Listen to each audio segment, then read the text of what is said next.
بسم اللہ الرحمن الرحیم والصلاة والسلام علی رسولہ الکریم وعلی آلہ وصحبہ اجمعین، اما بعد۔ میرے محترم بھائیوں، بہنوں، بچوں، بچیوں، عزیزوں، جاننے والے، نہ جاننے والے، السلام علیکم ورحمۃ اللہ وبرکاتہ۔ کچھ دنوں سے میں قرآن سے اللہ کی پسندیدہ ہستیاں کون ہیں، کہ اللہ کس کو پسند کرتا ہے، ولی دوست کو کہتے ہیں۔ تو اللہ کا دوست کون ہے؟ وہ یہ کوئی وراثتی چیز نہیں ہے کہ بڑے اولیاء اللہ تھے تو اب ان کا بیٹا بھی انہی جیسا ہوگا۔ ہمارے یہاں وراثت چلتی ہے کہ بڑے بزرگ کا بیٹا بھی بزرگ بن جاتا ہے، چاہے وہ کلین شیو ہو، وہ لوگ اس کے پاؤں چوم رہے ہوتے ہیں، جہالت ہے۔ تو آج میں تھوڑا سا سورہ بنی اسرائیل ہے، اس میں بھی سارے اخلاق بیان ہوئے۔ میرے بھائی بہنوں، ایمان لانے کے بعد انسان بنتا ہے، اور اس کے بعد اس کی قیمت، اس کا بڑا پن، اس کی وجاہت، اس کی شرافت وہ پیسوں سے نہیں ہوتی۔ پیسوں سے انسان مالدار تو ہو جاتا ہے، بڑا نہیں بنتا، بڑا نہیں بنتا۔ ہمارا علم غلط ہو گیا۔ بڑا بڑا بندہ جے بول دیا 3 ملین، یہ 200 مربع، یہ نواب آف فلانا ہے، نواب آف فلانا ہے۔ میرے بھائیو، یہ بالکل غلط علم ہے۔ بڑا وہ ہے جسے اللہ پسند کرے، بڑا وہ ہے جو میرے نبی کی زندگی کے پیچھے چلے، بڑا وہ ہے جس سے اللہ تعالیٰ راضی ہو جائے۔ باقی سب چھوٹے چھوٹے ہیں۔ تو آج ایک تیسری جگہ سے میں کچھ باتیں قرآن سے عرض کروں گا، جن کا تعلق ہمارے ایمان سے بھی ہے، اخلاق سے بھی ہے۔ وہ ہے بسم اللہ الرحمن الرحیم، وَقَضَىٰ رَبُّكَ أَلَّا تَعْبُدُوا إِلَّا إِيَّاهُ بِالْوَالِدَيْنِ إِحْسَانًا إِمَّا يَبْلُغَنَّ عِندَكَ الْكِبَرَ أَحَدُهُمَا أَوْ كِلَاهُمَا فَلَا تَقُل لَّهُمَا أُفٍّ وَلَا تَنْهَرْهُمَا وَقُل لَّهُمَا قَوْلًا كَرِيمًا وَاخْفِضْ لَهُمَا جَنَاحَ الذُّلِّ مِنَ الرَّحْمَةِ وَقُل رَّبِّ ارْحَمْهُمَا كَمَا رَبَّيَانِي صَغِيرًا۔ یہ بہت بڑا مضمون ہے۔ اللہ نے قرآن بھر دیا والدین کے خدمت کے لیے، والدین کی اطاعت کے لیے، والدین کی ماننے کے لیے۔ پہلا جملہ ہے اور تیرے رب نے فیصلہ کیا، ایک مطلب۔ دوسرا، اور تیرے رب نے حکم کیا کہ بندگی صرف اللہ کی ہے، بندگی صرف اللہ کی ہے۔ عبد اسے کہتے ہیں جو ہر بات پہ سر جھکا دے، عبد اسے کہتے ہیں جو ہر بات پہ بچھ جائے، اس کو عبد کہتے ہیں۔ تو اللہ کہہ رہا ہے میرے بندو، میرا ایک فیصلہ ہے اور میرا ایک حکم ہے، میرے سوا نہ تمہارا ہاتھ کسی کے آگے پھیلے، نہ تمہاری گردن کسی کے آگے جھکے۔ ایک دوسرے سے مدد لینا، اس کو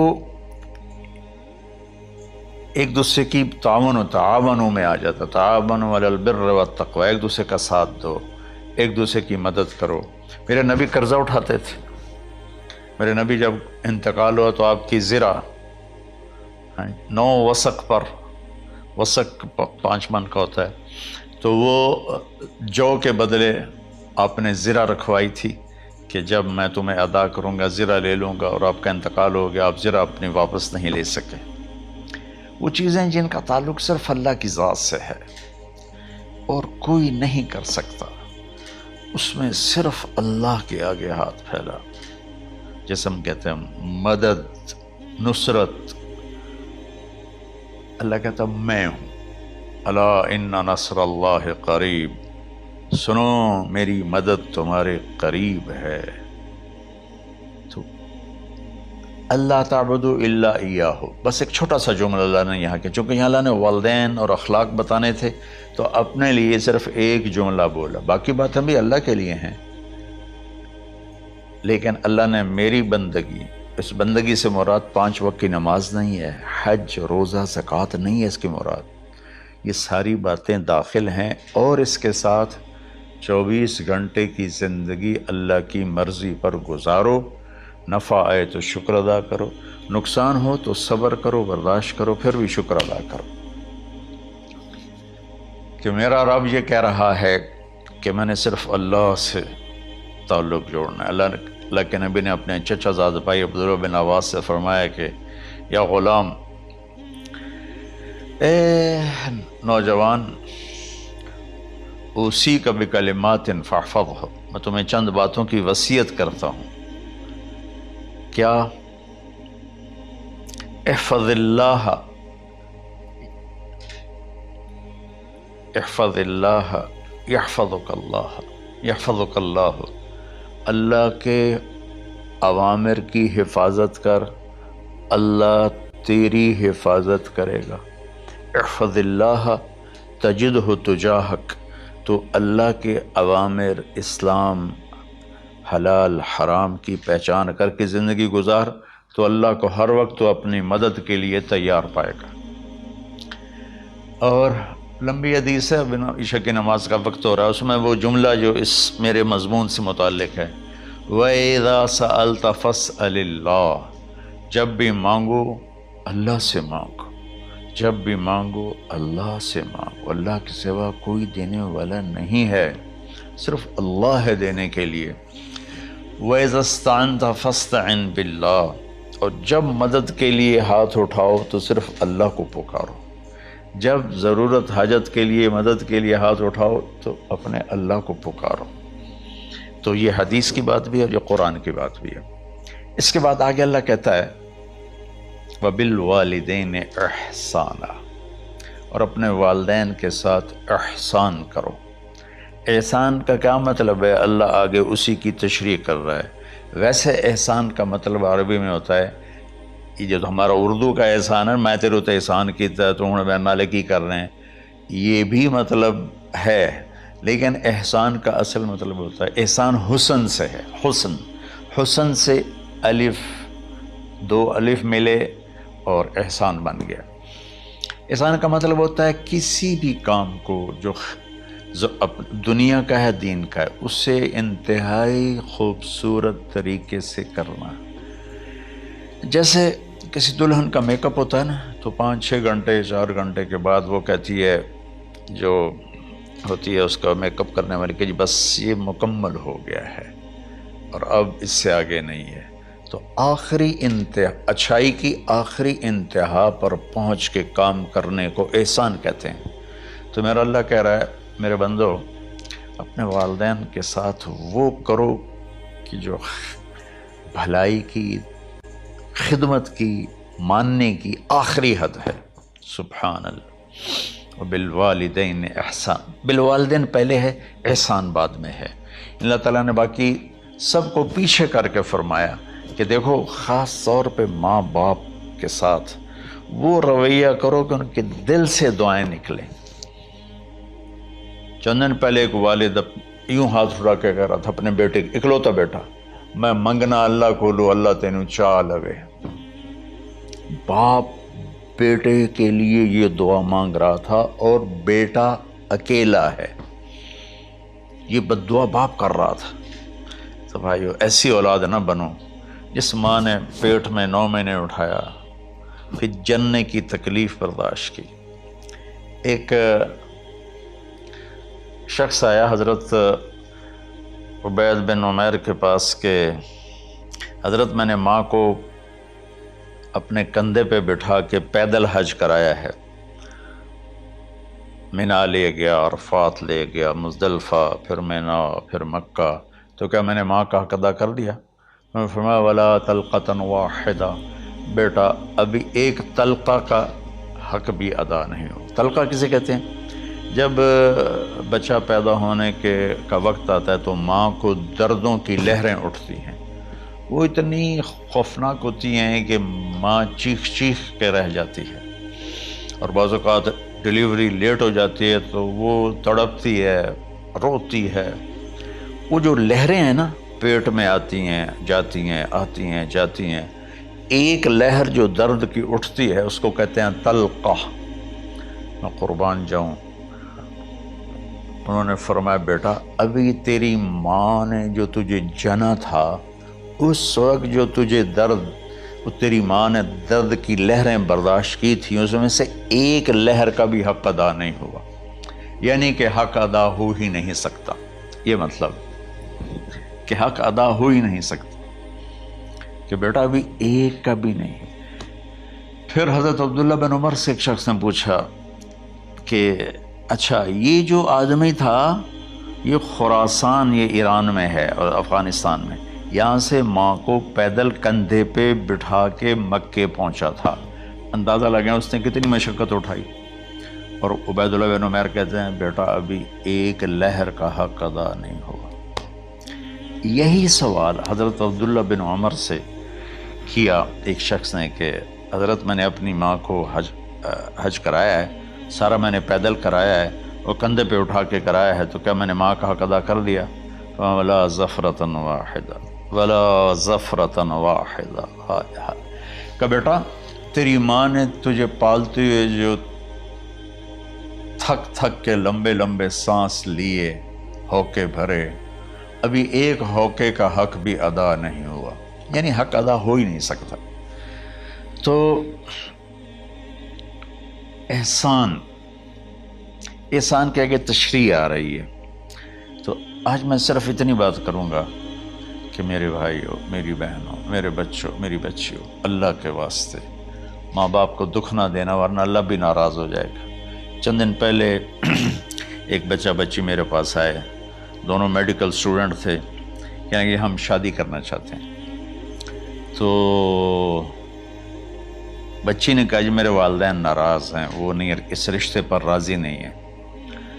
تو میرے باپ کہتے ہیں اگر تو نہیں یہاں رشتہ کیا تو تیری میری ایک درمیان ایک خط آئے، کھچ جائے گا خلیج، ہم اس پار نہیں آئیں گے تو اس پار نہیں آئے گی۔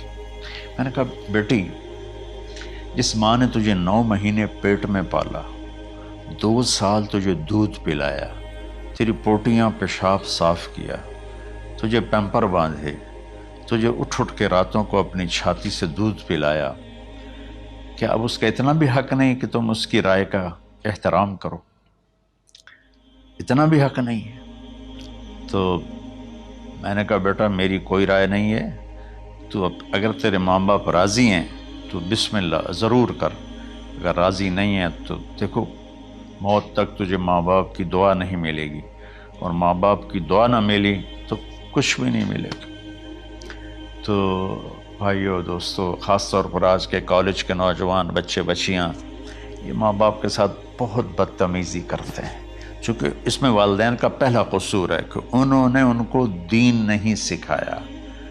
بچپن میں انگلش میڈیم سکول، پھر او لیول، پھر اے لیول، تو انہیں کیا پتہ ماں کون ہے باپ کون ہے۔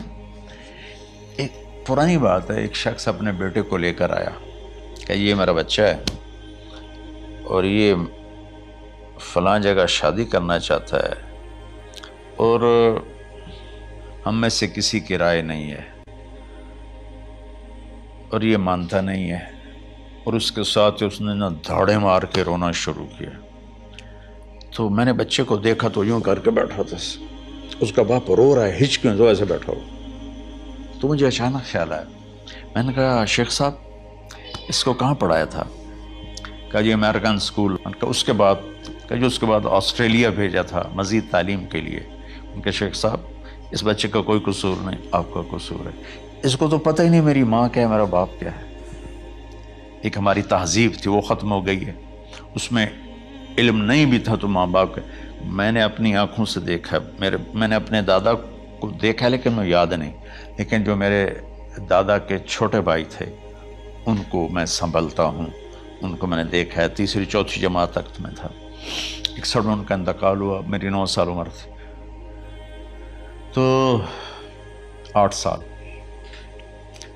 ان کے بیٹے جوان تھے، اور ڈیرے میں جب وہ بیٹھتے تھے تو ان کے بچے ان کے سامنے نہیں بیٹھتے تھے، ان کی پیٹھ کے پیچھے بیٹھتے تھے۔ اتنا ادب تھا، حالانکہ چاروں کے چاروں دین نہیں جانتے تھے، تہذیب تھی، ثقافت تھی، جو آج کی تہذیب نے ہم سے سب کچھ چھین لی۔ اب بھی آپ جاؤ بیٹا تھر پارکر میں گیا ہوں 2-3 دفعہ، اور وہاں مسلمان نہیں، ہندو عورتیں جب گاڑی گزرتی ہے تو گھونگھٹ کو نیچے کر لیتی ہیں، اپنا چہرے کو فوراً چھپا لیتی ہیں۔ تو خیر بہرحال میں نے کہا شیخ صاحب اس بچے کا قصور نہیں، آپ کا قصور ہے۔ تو میرے بچوں، اپنے ماں باپ کو خوش کرو، راضی کرو۔ ان کا راضی ہونا اللہ کی رضا ہے۔